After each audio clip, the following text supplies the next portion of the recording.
Before cell phones, before even digital video cameras, families in the 1970s would record family events using a Super 8 camera.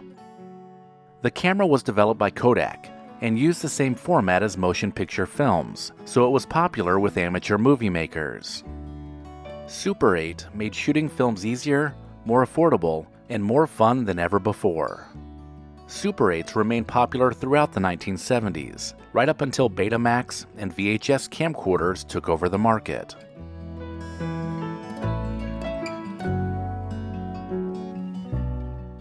The 1970s is not known for its stellar sense of style. Rather, it is more notorious for introducing fashion trends that many hope we never see again. One of these being short shorts for men. These tight-fitting and hairy leg-showing swatches of fabric were mainly reserved for athletic shorts, so they could easily be found on the basketball court or roller skating through a park. To complement these sporty shorts, tube socks covered the lower half of your legs, and they had stripes that encircled the top. Athletes like Kareem Abdul-Jabbar, Pele, and Bjorn Borg couldn't get enough of the short shorts and tube sock look, making it even more popular. Fortunately, this trend, along with many others from the 1970s, has faded away. During the 1970s, there was a push to start using the metric system as our universal measuring standard. There was even legislation passed called the Metric Conversion Act, signed into law in 1975 by President Gerald Ford, but it wasn't a mandatory thing. It turns out that Americans weren't ready to switch from inches, miles, and pounds to centimeters, kilometers, and grams. Therefore, the metric push was never adopted.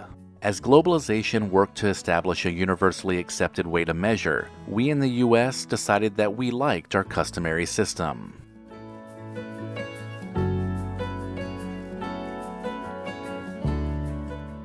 Farrah Fawcett single-handedly made feathered hair a national fad, and without it, the 1970s might just be a blur of disco and bell-bottoms.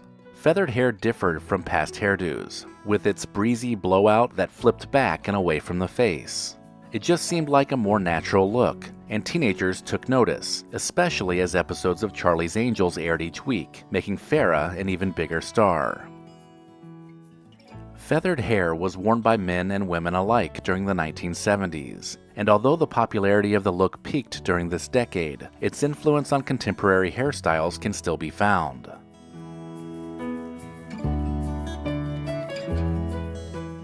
The original Goody's Super Comb was so big and clunky, it almost looked like a weapon.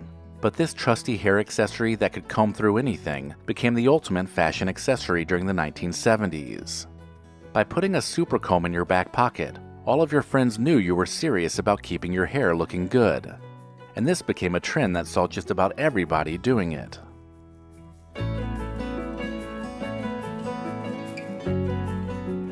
Tab soda was a big seller during the 1970s. The diet soda was produced by Coca-Cola, and they offered a variety of flavors, but the primary sweetener in Tab was saccharin, which became an issue when researchers thought it caused cancer. Despite the label warning about the side effects, Tab remained popular. But the nail in the coffin was the introduction of Diet Coke in 1982. Although Tab was still produced, the drink was scaled back considerably, which created sort of a cult following, but it was nothing like its popularity during the 1970s.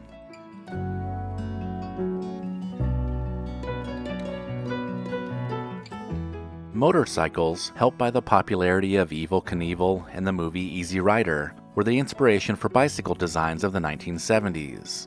Not only did bikes have chopper-style handlebars, but they also had long seats, called banana seats. This style was introduced by Schwinn in 1963, and kids everywhere went crazy for them. By the 1970s, if you didn't have a bike with raised handlebars and a banana seat, you were missing out. The bikes carried over a little into the 1980s, but by then, BMX and freestyle bikes were the new thing. Every kid loved collecting cards, but during the 1970s, it wasn't baseball cards kids were buying. Wacky Packs were hilarious spoof cards that made fun of consumer products of the day. The artwork was drawn by some of the decade's best-known artists, and kids couldn't get enough of the hilarious cards.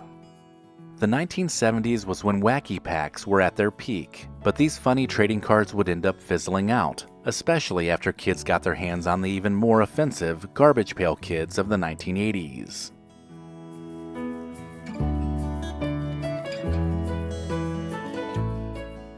Children's television in the 1970s would not be the same without the wild visuals of Sid and Marty Krofft. Shows like H.R. Pufnstuf, Land of the Lost, and The Bugaloos had millions of American kids smiling on Saturday mornings. These fantastical shows featured the signature style of large-headed puppets and low-budget special effects, which made the world of Sid and Marty Krofft one that kids would remember for a lifetime.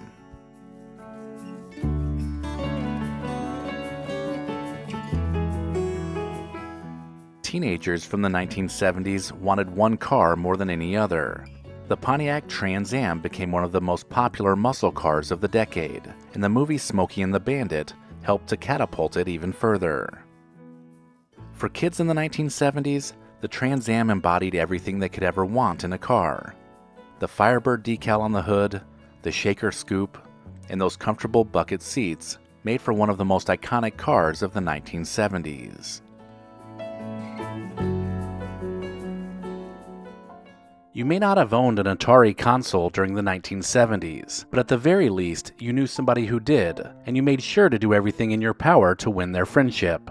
The very idea of playing video games in the comfort of our own homes, without ever worrying if we had enough quarters, seemed unheard of. But during the 1970s, we witnessed the birth of video gaming as we know it today, and leading the charge was the legendary Atari. This cutting-edge gaming console brought a whole new world of interactive entertainment into our living rooms. Whether it was Pong or Space Invaders, Atari games provided endless hours of joy and friendly competition among friends and family.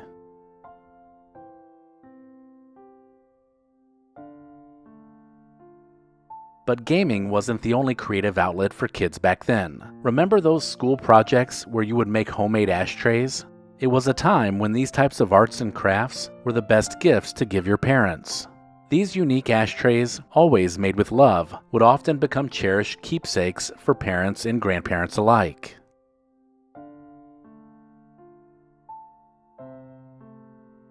When it came to mealtime, and more specifically dinner, the 70s introduced a game changer for busy households, Hamburger Helper. This culinary creation revolutionized the way families prepared ground beef. With just a pound of ground beef and a box of Hamburger Helper, anyone could whip up a quick dish that pleased the whole family. Plus, who could forget the white glove mascot that lended a helping hand to mealtime, while also making Hamburger Helper a household name during the late 1970s.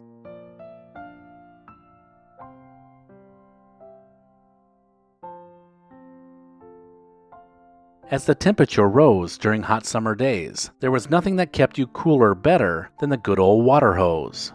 Whether you were getting a drink from it or running through the sprinkler to cool off with friends, the water hose became an essential part of spending all day outside, playing and exploring the neighborhood.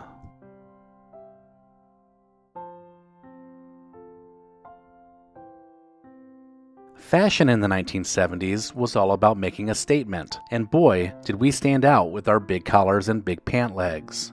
Shirts with outrageously wide collars became a fashion staple for both men and women, creating a distinctive look that's now synonymous with the disco era. And those bell-bottom pants, which flared out from the knee down, added another unmistakable look from the 1970s. They were perfect for strutting your stuff on the dance floor and showing off your best moves in these funky, fashionable styles that define the 1970s. In the 1970s, communication took a leap forward with the introduction of answering machines. No longer did we have to race to answer the phone. Now callers could leave a message for us to listen to later. It was a game changer that gave us more control over not missing phone calls and added a touch of technology to every home. And let's not forget the era-defining music experience of the 1970s, 8-track tapes. These chunky tapes allowed us to listen to our favorite music on the go, and made our favorite music portable for the first time. From rock and roll to disco hits, 8-track tapes provided many with the soundtrack to their younger days. and there was nothing like cruising up and down the street in your first car with the windows down and a tape in the 8-track player. Saturday mornings were the pinnacle of the week for kids in the 1970s. As the weekend rolled in, we'd wake up early, grab a gigantic bowl of our favorite sugary cereal, and then eagerly await the start of our favorite cartoons. The likes of Scooby-Doo, the Jetsons, and the Flintstones brought smiles to living rooms across the country, creating treasured memories that still resonate with us today. Saturday morning was supposed to be just about the cartoons, but the Schoolhouse Rock shorts snuck in there, teaching us about multiplication, history, and the differences between conjunctions and interjections, without us even realizing it. Thanks to their catchy songs, we knew all about how a bill became a law without ever cracking open a book. In the 1970s, hitchhiking was a common and accepted mode of travel for adventurers seeking new experiences. With a simple thumbs up on the roadside, one could hitch a ride to somewhere new and share stories with fellow travelers along the way. While it may sound risky by today's standards, hitchhiking was a trusted and more affordable way for some people to get where they were going during this time. Tiger Beat magazine catered to the hearts of teenage girls across the nation. This teen idol magazine featured dreamy heartthrobs gracing its glossy pages, from pop stars to actors and athletes. Many people plastered their bedroom walls with posters of their favorite stars, and the magazine became the go-to source for celebrity gossip and crush-worthy content. Family outings in the 1970s were often filled with adventure and togetherness, especially when traveling in a classic station wagon. These spacious vehicles allowed families to spread out while embarking on road trips, picnics, or even a trip to the grocery store. The kids always wanted to ride in the very back so they could wave and make faces at passing cars, or even lay down and catch up on the newest issue of Tiger Beat while you traveled from place to place. One very popular spot for family fun during the 1970s was the local skating rink. This was the perfect place to meet up with friends on the weekend, and roller skating just happened to pair perfectly with the sounds of disco music, making us feel free enough to show off our roller skating skills to friends. The skating rink was also a place to just hang out and play arcade games, if skating wasn't your thing. When it came to home entertainment, the Sony Betamax was ahead of its time. This revolutionary video recording system allowed us to watch our favorite movies and TV shows in the comfort of our homes. With Betamax, movie nights became possible without having to wait for the annual airing of The Wizard of Oz or The Sound of Music. Betamax brought the family together for movies, and it was at the forefront of what became the movie rental industry of the 1980s. Everybody likes a lollipop every now and then, and Charms Blow Pops were the favored lollipop of the 1970s. They arrived in candy stores in 1973 and were a 2-for-1 deal. When a kid was done licking and crunching the hard candy lollipop, they still had the soft bubblegum center to chew on. These colorful lollipops that came in various flavors satisfied the sweet tooths of a generation.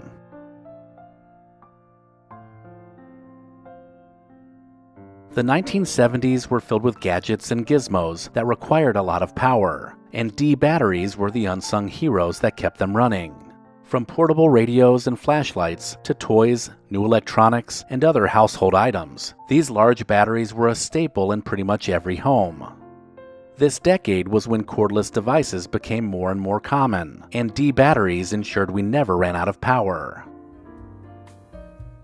After the success of 2001: A Space Odyssey, in which astronauts wore watches with digital windows, the Pulsar became the first watch to draw from this inspiration and display time in a digital format using LEDs. It launched on The Tonight Show in 1970, and this high-end watch was priced at $275, equivalent to over $1,800 today. The Pulsar's sleek, futuristic design and cutting-edge technology made it a status symbol, and it was the first all-electronic watch with no moving parts, setting the stage for future advancements. The popularity of the Pulsar watch led to Texas Instruments making their very own in 1975. but theirs was a much more affordable digital watch that brought the product to the masses. In 1972, the Magnavox Odyssey became the very first commercial video game console, after 5 years in development. This groundbreaking system could display up to 3 dots and a vertical line, enabling over 20 unique games to be played on it. The Odyssey included a variety of accessories too, like the rectangular controller, plastic overlays for the TV screen, and cards for different game scenarios. Although it was pretty primitive by today's standards, the Odyssey's innovation made it a significant milestone in the evolution of video gaming, influencing future consoles, especially Atari, which would release its own version inspired by the ping pong game from the Odyssey. In the 1970s, Ronco became a household name thanks to their innovative as-seen-on-TV gadgets. One of their most successful products was the Popeil Pocket Fisherman. This portable fishing rod was designed to fit into a glove compartment, making it convenient for spontaneous fishing trips. It included a foldable rod and reel, pre-wound with fishing line, and even a small tackle box in the handle. The Pocket Fisherman was a hit due to its functionality and, more importantly, a clever marketing campaign that epitomized the 1970s gadget craze. The simplicity of Pong, with 2 sticks knocking a tiny square back and forth, was cutting edge back in the mid-70s, and it was the dawn of home video gaming. Introduced by Atari for the Christmas season in 1975 and sold through the Sears catalog, the Pong console quickly became a sensation, despite it only playing the same table tennis simulation, but its simplicity and competitive gameplay captivated audiences. Pong's success led to other knockoffs and set the stage for future innovations in gaming. The Atari 2600 marked the beginning of the joystick era. Launched in 1977, this first-of-its-kind console offered interchangeable cartridges, allowing users to play a variety of games, which was the next evolution built off the back of the original Pong console. At its launch, there were 9 games, including Air Sea Battle, Basic Math, Blackjack, Combat, Indy 500, Starship, Street Racer, Surround, and Video Olympics. The Atari 2600's success was driven by its game library, and the joystick let you control it all. This console laid the groundwork for what was to come in the 1980s, making video games something that was commonly found in homes from this point forward.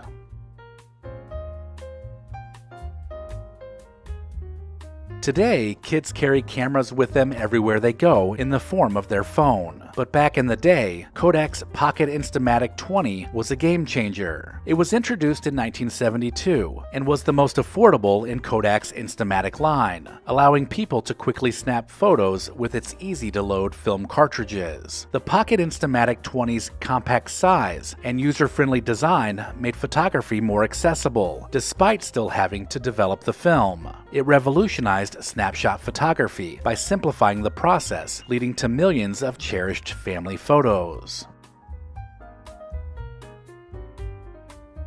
When thinking about the first personal computer, the Apple II often comes to mind. However, the Commodore PET, released in 1977, was a significant player in the early personal computer market. The PET, short for Personal Electronic Transactor, featured a built-in monitor, keyboard, and cassette tape drive for data storage. It was designed to be user-friendly, making computing available to a broader audience. The PET's integrated design and lower price tag, which was $795, contributed to its success in some homes, schools, and small businesses, cementing Commodore's place in computing history. Before the era of sophisticated football video games, the Mattel electronic football game put the sport in the palm of your hands in 1977. With a series of bright lights on a small screen, this gadget offered a simple yet engaging simulation of the game. Players controlled a blinking light, representing a football player, navigating past opposing lights to score touchdowns. Despite its limited gameplay options, Mattel Electronic Football was a massive hit, paving the way for the future of more portable electronic games that offered better interfaces to capture the imagination of young sports fans.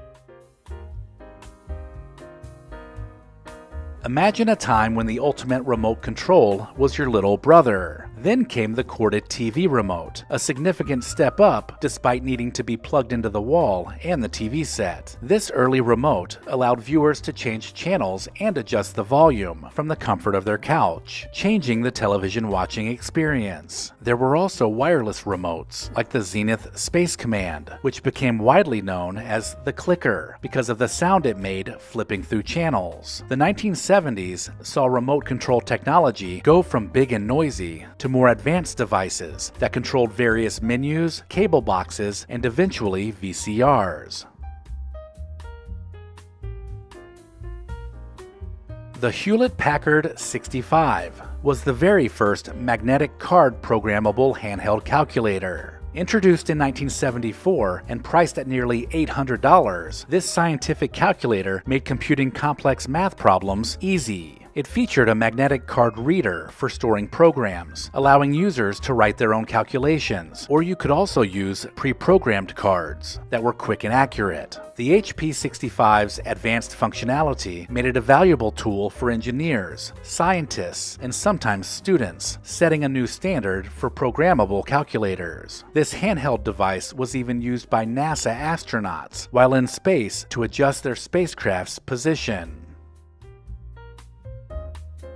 Famous for being used by E.T. to phone home in 1982, the Speak and Spell was another iconic gadget from the late 1970s. This educational toy, introduced by Texas Instruments in 1978, used a speech synthesizer to help children learn to spell and pronounce words. The innovative design and engaging play made learning fun, and it quickly became popular in both classrooms and at home. Coincidentally, Reese's Pieces were also introduced in the late 1970s, becoming another favorite of the extraterrestrial, and further embedding the Speak and Spell into popular culture.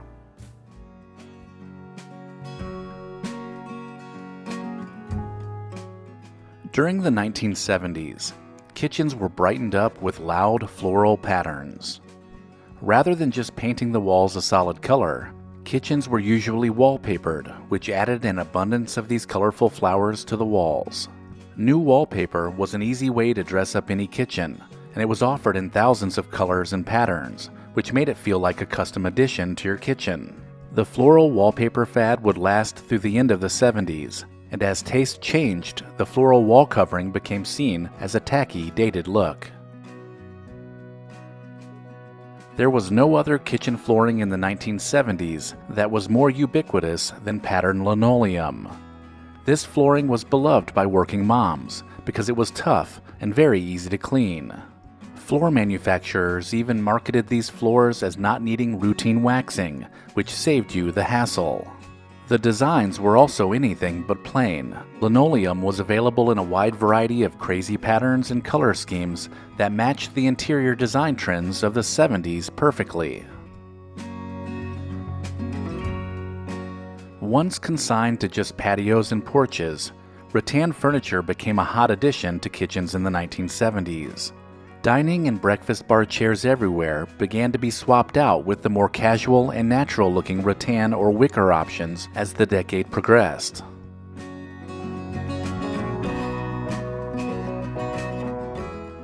The natural furniture or even decorative baskets added a layer of texture to the 1970s kitchens, which makes sense because it went great with the macrame wall decor that started showing up on walls across the country. How many of you remember the interior shutters that were used to close up the kitchen pass-through? Sometimes there was a breakfast bar counter there, but other times it was just a window to the living room or dining room that could be opened or closed for privacy. The shutters gave you options, and at the time, people just weren't sure if they wanted a more open concept. So these louvered dividers seem to have solved the problem.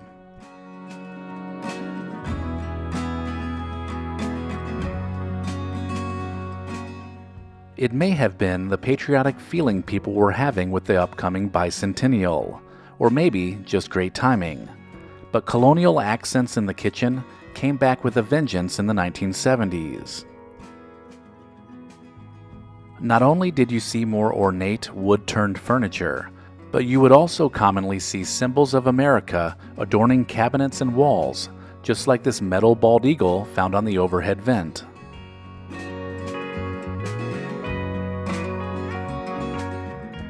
During the 1970s, vinyl tablecloths were proudly spread over kitchen tables everywhere. These convenient table toppers were very easy to clean, just by wiping up the mess, and they didn't require a wash every time Kool-Aid was spilled on them. They also came in a variety of designs that matched anyone's kitchen taste. They were basically the linoleum flooring for your kitchen table. A party just wasn't a party without a hot pot of cheese for dipping. Having a fondue set with the little forks made eating more fun, and I can't imagine a 1970s get-together without one of these fondue sets. Whether you were dedicating an entire meal to dipping bread and veggies, or you just wanted it for an appetizer, fondue made a huge mark on the 1970s kitchen. Another kitchen gadget that became big in the 1970s was the crock pot. As women were entering the workforce in huge numbers, the crock pot was marketed directly to them and their families. The popularity of the handy slow cooker soared, and sales rose to $93 million by 1975. The virtues of the crock pot are still going strong today, but the 1970s made it the easiest way to make dinner. Not to mention, it would be ready just as you were coming home from work.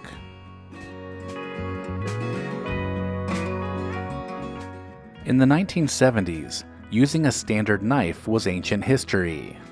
Moms and dads now just needed to squeeze a trigger and let technology do the cutting.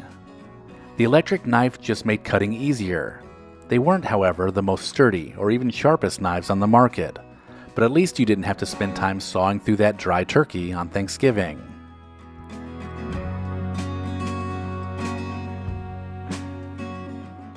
Illustrated designs, especially of fruits and vegetables, were common on kitchenware in the 1970s.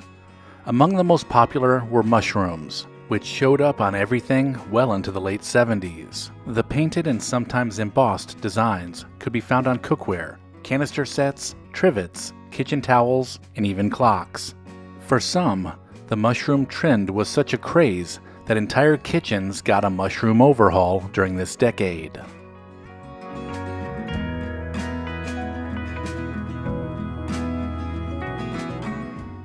The natural theme that decorated the floral walls and mushroom-accented countertops of kitchens in the 70s was capped off with the addition of live houseplants.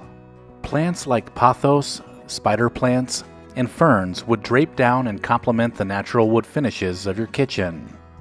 With the very first Earth Day being held in 1970, people seemed to be inspired to bring the outdoors inside, and kitchens benefited greatly from this trend.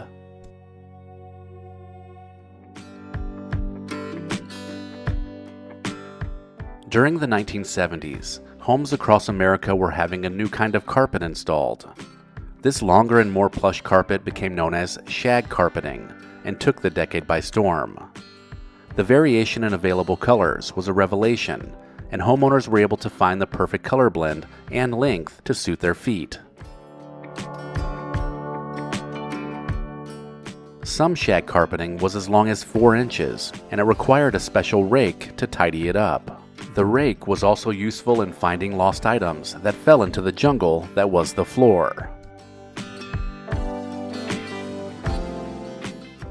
If you vividly remember the feeling of walking across the carpets of the 1970s, then you might also remember decorations that seemed to adorn the walls of most houses during this time. Large, oversized wooden spoons and forks were often used as wall art in dining rooms and kitchens. These dark wood-stained utensils complemented the avocado wall paint and matched perfectly with the wooden bowls and accessories that could be found on other tables around the house.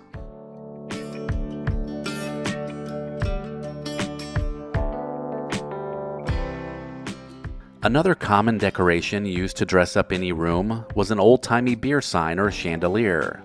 These dark wood accent pieces incorporated stained glass in the design, making any room feel instantly like a saloon. Everything about the 70s seemed to be encased in wood, and these signs were no different.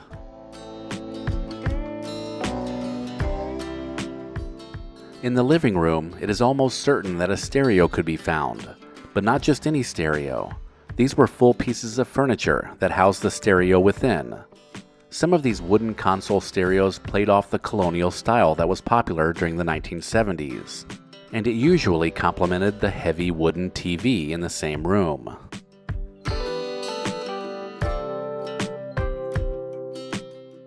TVs were getting larger, and it was obvious to everyone that they needed to look like furniture, so the television sets were wrapped in wood and placed on the floor, so they could double as a table. Many living rooms used the top of the TV to place family pictures or even seasonal decorations throughout the year, as this was a focal point of the room.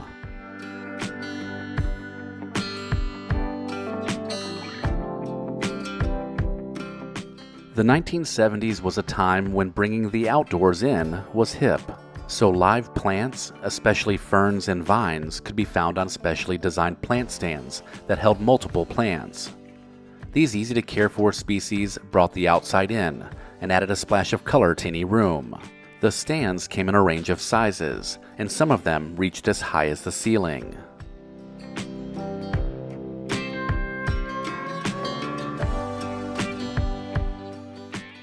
Ornate, freestanding ashtrays were also a thing during this decade.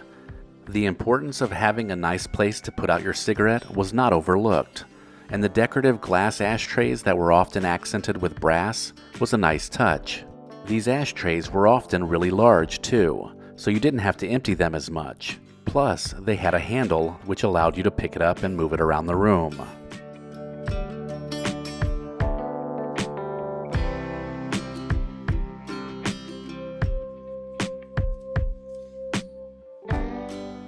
Rustic fireplaces were also pretty popular, and they would often take up an entire wall. Made of brick or rough rock and towering to the ceiling, these made a statement when you walked into the room, and they also went well with the wood paneling that was prevalent in homes at the time.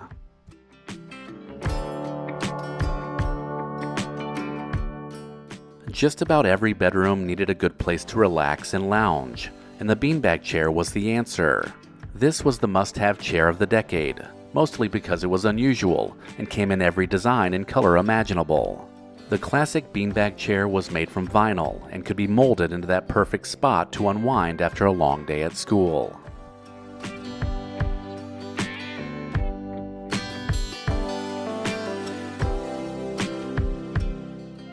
The crocheted throw blanket was another staple of the decade.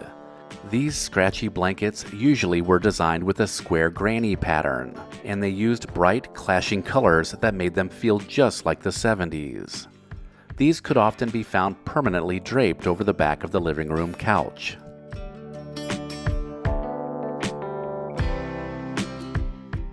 Brass was a popular accent metal for homes during this time. It complemented the darker tones and gave the home a touch of shine that could grab your attention. Often you would see brass trinkets in the form of animals or flowers on display. The metal would eventually become tarnished, and a popular chore back then would be to polish the brass.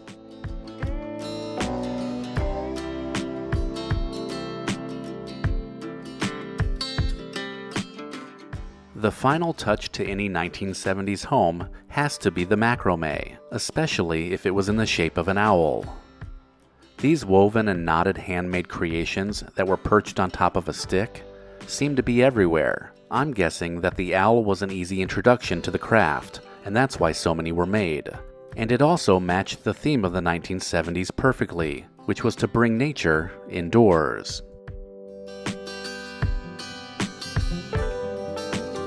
In the 1970s, listening to the music of your choice in your car meant you probably had an 8-track player. This was important because it was the first step in making music portable, and people began to collect their own personalized 8-track tape music collections. Often this was done by being a member of a mail-order music club like Columbia House, which offered up 8 tracks for pennies. How many of you had Pink Floyd's Dark Side of the Moon or Kiss's debut album in your collection? The holy grail of collectible toys seem to be the original figures created by Kenner for the blockbuster hit Star Wars, released in 1977. Almost a year later, the first 4 toys shipped directly to lucky early birds were Luke Skywalker, Princess Leia, Chewbacca, and R2-D2. And they promised that more characters were on the way. Kenner would go on to sell 40 million toys in the first year, and that success continued the following year. This meant many of us were collecting Star Wars figures. If you still have an original Darth Vader or Obi-Wan Kenobi with a double telescoping lightsaber, then you may be sitting on a gold mine. Remember these fabric calendars that used to hang in the kitchen? Moms and grandmas alike loved to have a collection of these to swap out, but because they were specific to each year, you could only use them once before they went into a keepsake box. These calendars were cheap and sold at discount stores everywhere, so most of us remember seeing them often. Today, many of the kids who grew up with these fabric calendars are finding and preserving them because of the fond memories they brought growing up. Novelty card sets, produced by the Topps Trading Card Company, became a fun collectible for kids in the 1970s, in the form of wacky packages. These were a spoof on popular commercial products that had kids cracking up as they collected them. Inside a package was a hard stick of gum, a series checklist, and 2 wacky stickers. They were perfect for plastering on school notebooks because the artwork was eye-catching and the humor was sometimes crude, which was a sweet spot for young collectors. There's no doubt that the 1970s had lots of fashion statements. One of those may have been a collection of belt buckles. You might even have some of these big and funky belt buckles still around somewhere. The 1970s ushered in a new affinity for belt buckles, and manufacturers quickly took notice, producing new artwork and designs during this decade. Belt buckles could not only be found in stores, but they were also sold through mail-order magazine ads, at concerts and festivals, and by pop-up vendors on the streets, making belt buckles more than just an iconic 1970s fashion accessory, but also a highly collectible keepsake for many. For homemakers in the 1970s, a Pyrex set was a must-have for any busy kitchen. This durable cookware featured patterns that included Homestead, Old Orchard, Autumn Harvest, and Old Town Blue, among others. In the 1970s, casseroles were all the rage, as they were basically an all-in-one dish that made serving up dinner a little easier for working moms. So it's no surprise that Pyrex became so collectible. Just seeing this vintage cookware reminds us of home cooking and the memories made in the kitchen during this time. The 1970s was when Playboy magazine was at its peak, and many men during this time had a huge stash of the adult magazines. Not only did they offer up photos of some of the most beautiful women in the world, but it also had articles worth reading and interviews with some of the most influential people of the time. The November 1972 issue, featuring Swedish model Lena Soderberg, is the highest-selling issue of the magazine, with over 7 million copies sold. For men in the 1970s, having a large collection of Playboy magazine wasn't unusual, and finding your dad's stash of nudie magazines was a milestone for many adolescent boys. How many of these did you have back in the 1970s? Troll dolls became collectible with both children and even some adults during this time. They were small plastic dolls with a head full of colorful hair that was fun to style. Originally, they were created in 1960 by a Danish woodcutter, and they gained worldwide popularity, which extended into the 1970s. The extensive line of different troll characters lent itself to making them highly collectible. A trip to the grocery store often meant checking out and being issued a set of S&H green stamps that could be collected and then cashed in for various household products. It was a loyalty program that had parents, often with the help of their kids, licking and pasting stamps into a booklet. S&H green stamps were fairly widespread, but there were some stores that may have used blue chip or gold bond stamps too. Perusing the product catalog and then choosing something you wanted let you know how many stamps you needed to collect, and then it was all about being a loyal customer to reach your goal. How many of these crocheted blankets did you own in the 1970s? For many households, these scratchy blankets were not only used to dress up the back of a couch, but crocheting was also a popular hobby during this time. That's probably why you had so many of these blankets in every room. The most popular design was something called a granny square blanket that added a splash of color to any earth tone 1970s living room. The 1970s saw a revival of many Americana and patriotic themes, partly because of the celebrations surrounding the U.S. bicentennial in 1976. Colonial furniture, especially with its roots in early American craftsmanship, aligned well with this renewed sense of national pride in American history. Furniture manufacturers took note, and they cranked out tons of colonial furniture during this time, and consumers filled their houses with it. The chunky furniture was well built and very heavy, and just seeing it transports you back to the 1970s.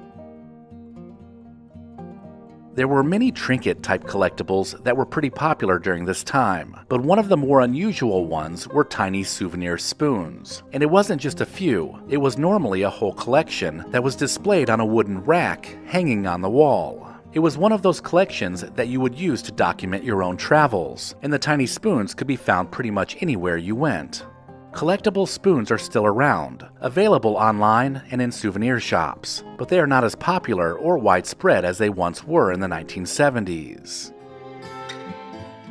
In America, anyone can be successful, and if you want proof, take a look at Gary Dahl, the inventor of pet rocks. The advertising executive came up with the idea while drinking with his buddies, and the idea became a fad that sold upwards of 100,000 units per day. The idea was simple: a rock, a cardboard box designed to look like a pet carrying case, and a pamphlet of tongue-in-cheek instructions. The pet rock appealed to those with a sense of humor for sure, but for only about 6 months. After Christmas 1975, sales fell and the rocks were discontinued. But by then, Gary Dahl had sold over 1 million pet rocks for $4 each, making himself a millionaire. There were a lot of clothing options in the 1970s, and yet many of us still chose polyester. The synthetic material made owning a leisure suit or a safari jacket attainable for many disco fans, and we own them in just about every color and pattern. The casual polyester suit look became even more popular after John Travolta showed up wearing them on the big screen in Saturday Night Fever. But if you have ever worn polyester from the 1970s, you know it was a heavy and hot material that was known for being somewhat slick and shiny looking. But despite this, it was still the go-to choice for anyone who wanted to be cool in the 1970s. Fantasy programming on television was a staple of the 1970s, and nobody did it more unusually than brothers Sid and Marty Krofft. Big puppet heads, vivid colors, and low-budget special effects were the calling card of shows like H.R. Pufnstuf, Land of the Lost, and Sigmund and the Sea Monsters. Some suggested the shows were the product of heavy drug use, but the creators have insisted the fantastical and sometimes creepy puppets were just part of their imagination. As a kid during the 1970s, especially since most homes only had one TV, there is no doubt you found yourself watching the strange worlds created by Sid and Marty Krofft. Mood rings were apparently filled with thermotropic liquid crystals, and their molecular structure would change based on temperature. So supposedly you could tell when someone was feeling nervous, excited, or even romantic. This had all the teenagers scrambling to get them, especially the girls. Most of the time, they were a neutral green color, but as temperatures changed, they could range from violet, blue, green, yellow, or brown.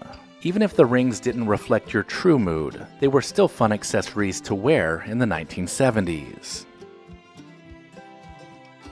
Sometime in the late 1960s, it was decided that kitchen appliances in America should be either avocado or harvest gold in color. And during the 1970s, this really took hold. The 70s became known for more earthy tones, and there was no better example of this than in the kitchen. Stoves and refrigerators, made by all the manufacturers, transitioned away from the colorful pastels of the 1950s, and people started updating their kitchens with more natural colors, which included avocado and harvest gold. Were you guilty of outfitting a kitchen in these colors? The first episode of Saturday Night Live premiered on October 11, 1975, and the show instantly made stars of their not-ready-for-primetime players. Comedy rebels like John Belushi, Bill Murray, and Gilda Radner kept us up late with their hilarious sketches. Another skit in particular starred Dan Aykroyd and Steve Martin playing two Czech brothers constantly trying to get together with swinging American foxes. It was a solid parody of the kinds of characters you might actually find in a 1970s nightclub. The Wild and Crazy Guys skit had everyone imitating the catchphrase around the water cooler on Monday mornings.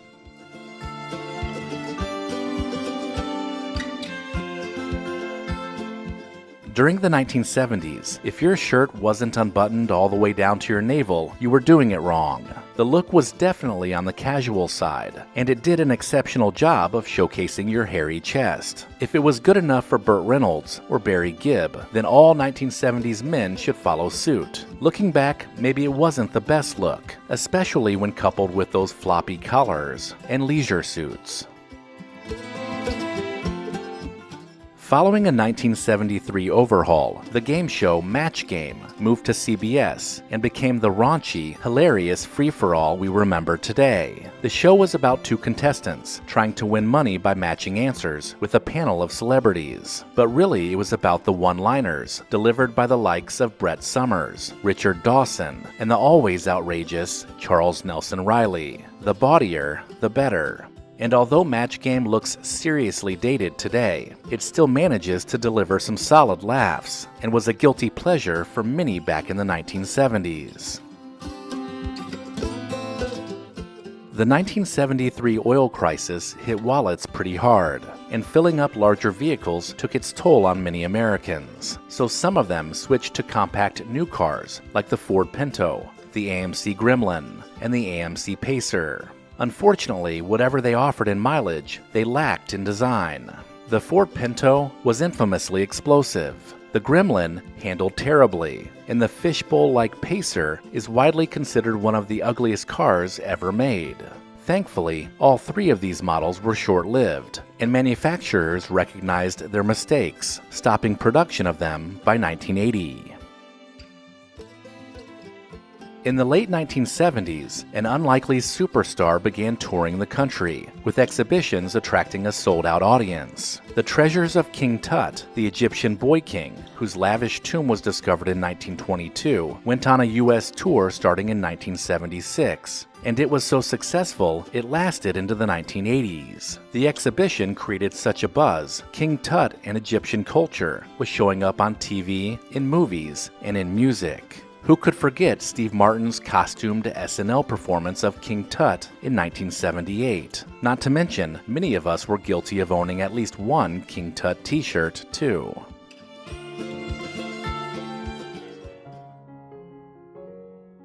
The 1970s brought the world of Laura Ingalls Wilder to life with the show Little House on the Prairie. The pioneer spirit could be found throughout the decade, with young girls being dressed in pioneer-style clothing, from pajamas with matching bonnets to the ruffled plaid shirt with the high neck. These outfits had young girls believing they too could have survived the Oregon Trail, and it also had them absorbing all the books in the Little House on the Prairie series.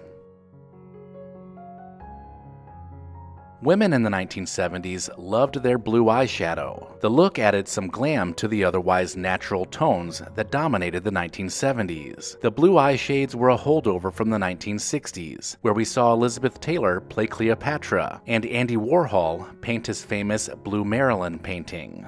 The trend became even bigger with girls in the 70s. The key difference is that the 70s had disco, which quickly embraced the vibrant color and coupled it with metallic finishes. Halter tops and hip huggers also took center stage, with girls wanting to express a bit of freedom and rebellion during this time. These outfits, which exposed the midriff and highlighted curvy hips, were perfect for the dance floor, especially when getting down to the trendy new dances like the bump, the hustle, and the YMCA dance. The culture of the decade made dancing essential, and it had many girls rehearsing their moves as if they were becoming the next solid gold dancer.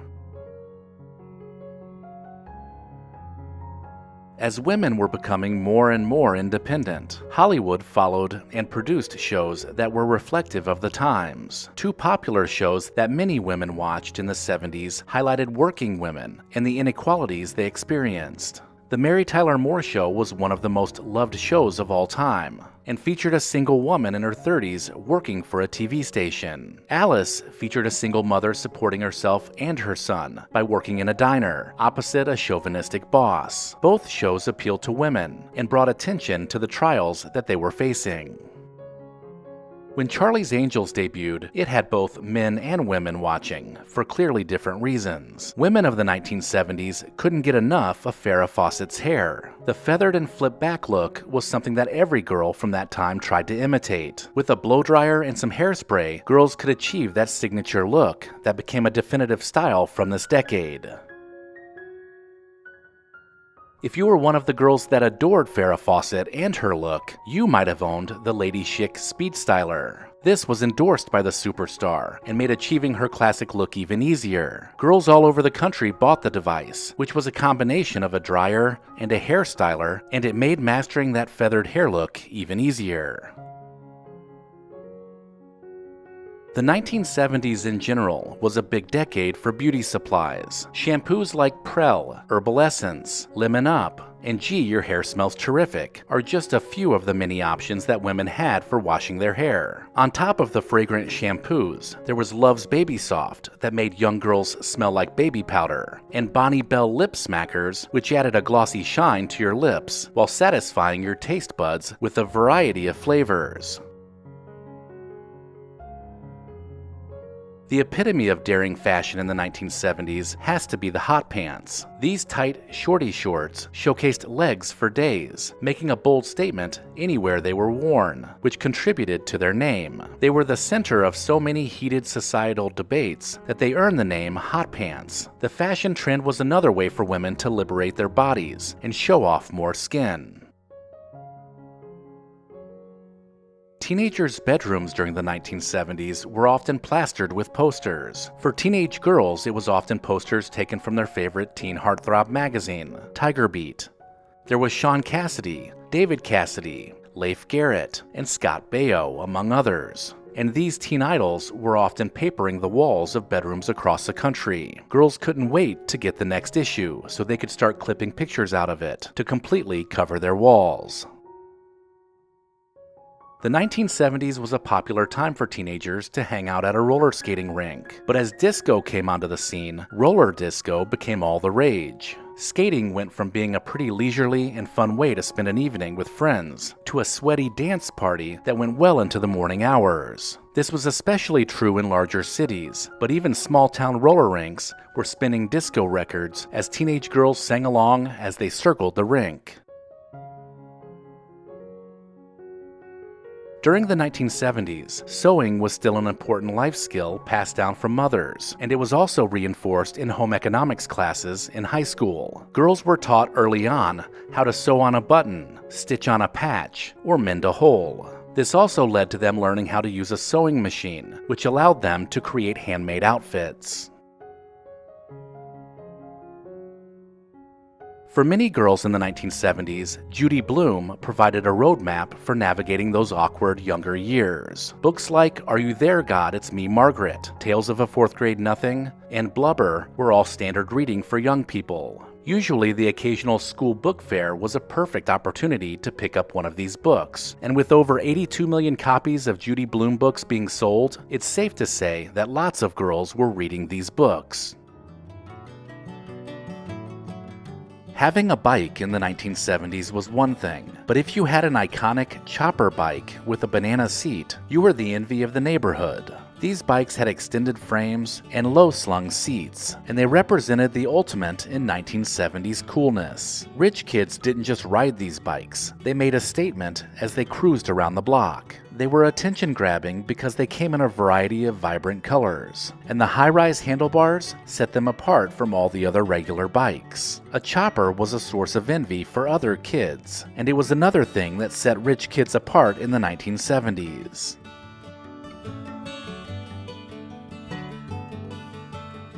When it comes to 70s fashion, it's impossible to overlook the moon boots. These funky, futuristic boots were designed to resemble astronaut footwear. Rich kids loved them not just for their outlandish appearance, but because they kept their feet warm during those chilly winters. These were the type of boots you might wear on a ski trip, making them a must-have for families who enjoyed winter getaways. Moon boots signaled that you were not just fashionable, but also up for some lavish adventures. Imagine having not one, but several phones scattered throughout your house. For rich kids in the 1970s, this was reality. They didn't just have the classic rotary phone in the kitchen. Some had telephones in the living room and bedrooms as well. For a kid, having a private phone in the bedroom signaled you lived a life of luxury that other kids just dreamt about. These kids could actually have private conversations behind a closed door instead of standing in the busy kitchen. In the 1970s, kitchen appliances were becoming more advanced, and the trash compactor was a prime example of how wealthy kids lived. Trash compactors made throwing away garbage fun, while at the same time reducing the need for frequent trips to take the garbage out. It was the mark of an efficient and modern kitchen, a space where many 1970s families gathered together. Having a trash compactor meant you had a sleek, high-tech kitchen that was ahead of its time. The ultimate in 1970s bedroom luxury was, of course, the waterbed, and rich kids everywhere couldn't get enough of the wavy bed early on. Waterbeds provided a unique and so-called relaxing sleeping experience, but more than anything, they added a touch of opulence to any bedroom. That was, of course, if you could afford one of them.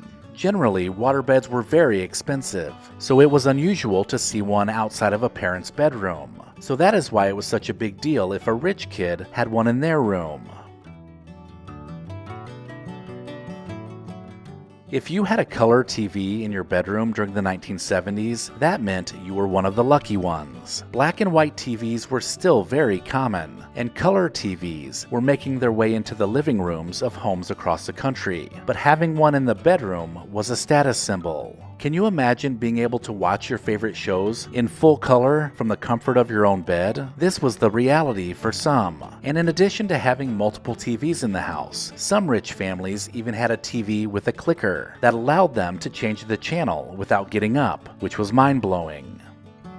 Finally, let's talk about the absolute biggest symbol of wealth and luxury in the 1970s, the in-ground swimming pool. Rich families with two-story houses and spacious backyards often had these, turning their homes into a private oasis for summer fun. Having an in-ground pool meant you always had a glorious suntan and could host the most exclusive pool parties for all of your friends. It was the ultimate status symbol that showcased affluence, and we all knew someone that was living that lifestyle. I mean, who wouldn't want a built-in paradise right in their backyard?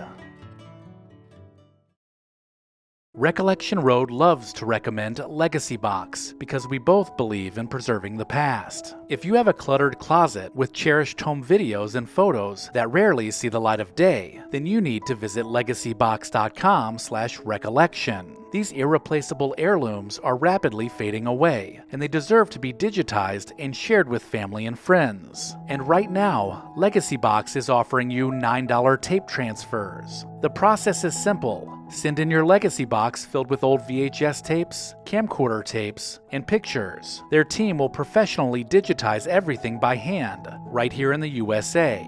You'll get the originals returned to you, along with organized digital copies. I love LEGACYBOX because it makes all my favorite memories available anytime. I can post them on social media or pull up a slideshow on my TV, which keeps special family moments alive. Visit LEGACYBOX.com/recollection to shop their $9 tape sale. That's LEGACYBOX.com/recollection to unlock this incredible offer. Let me know in the comments if I missed anything, and make sure to check the description of this video for links to pick up a t-shirt and sign up for the newsletter. Thank you to our loyal Patreon supporters listed here. Visit patreon.com/recollectionroad to join the club.